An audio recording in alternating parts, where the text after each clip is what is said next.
Hello, everybody. Welcome to Contrarian Row. I am the Contrarian 357.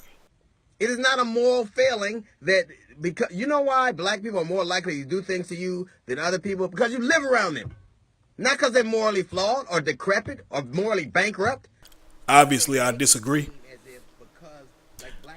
Black people are not morally bankrupt because they're black. Although too many blacks have the mentality of slaves, they still possess free will.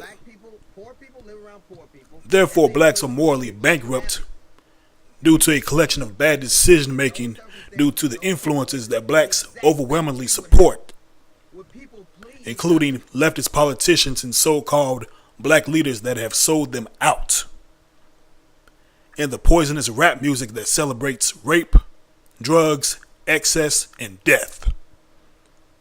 Here's a sample. Be advised, graphic content. Murdering black convertibles. I kill a block, I murder the avenues. I rape and pillage your village, women and children. I throw a crime through your window, burn you up in your home. I catch your mama going to therapy and cut her throat. Your little sister walking from school, I abduct her, then I fuck her. I hit your punk close up with the Louisville slugger. Wow, that was wonderful. Look, don't tell me that I need to put those lyrics in context.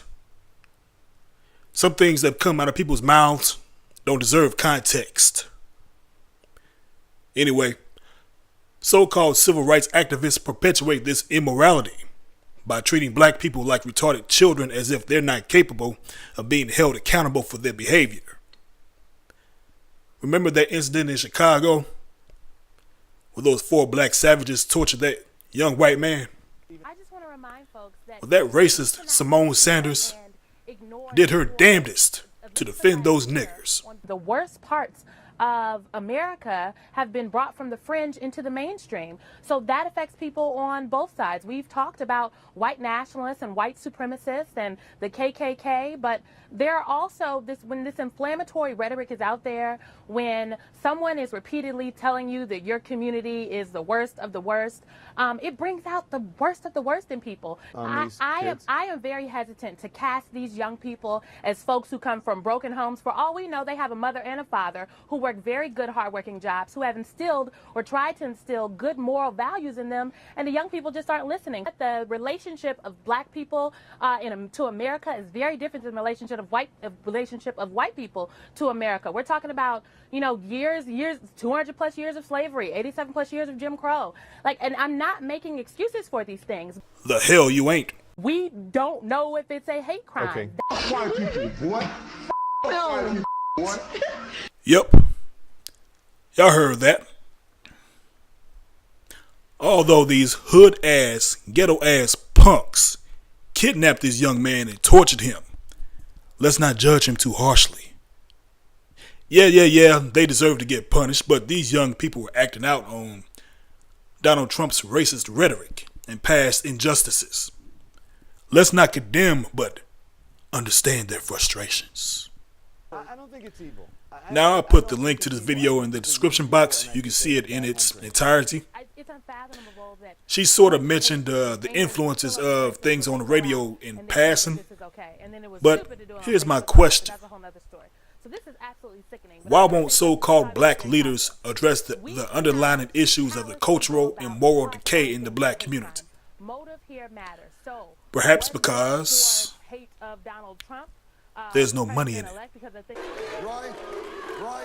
These socialist progressives cash in and gain political capital on grievances based on racial and class warfare.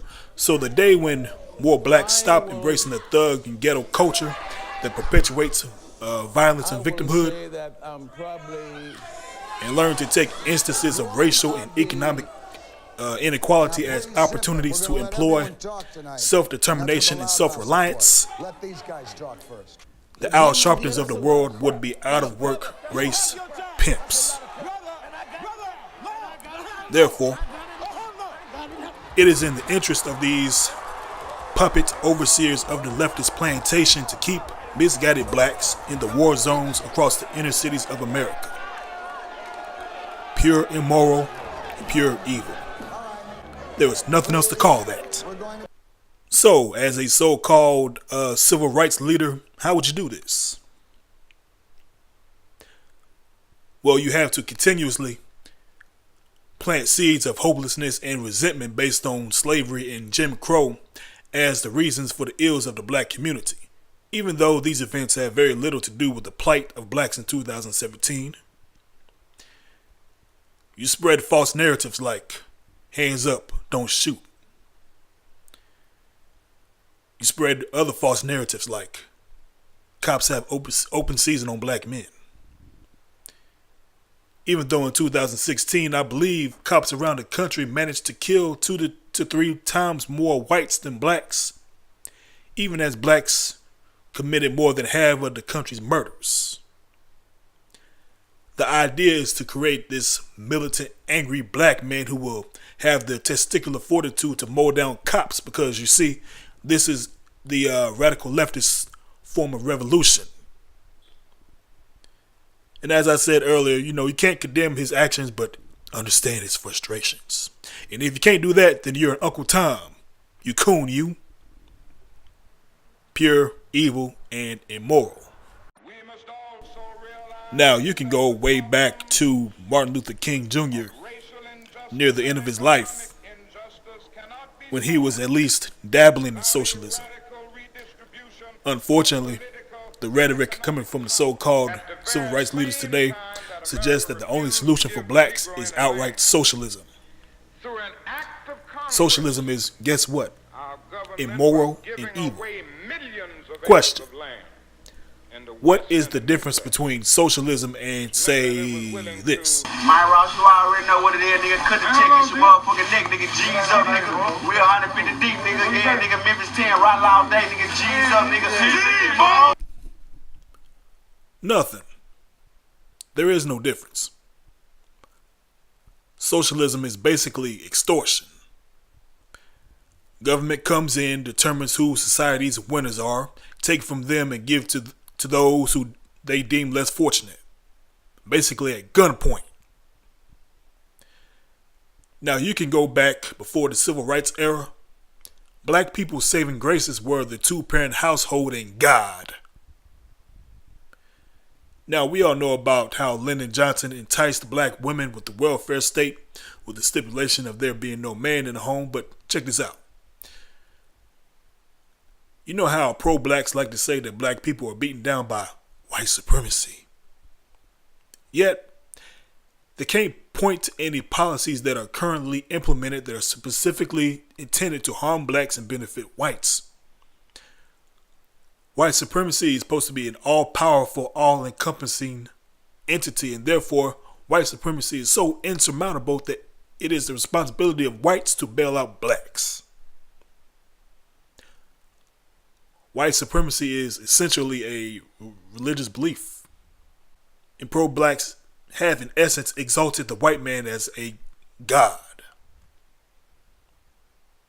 And the white man is their salvation.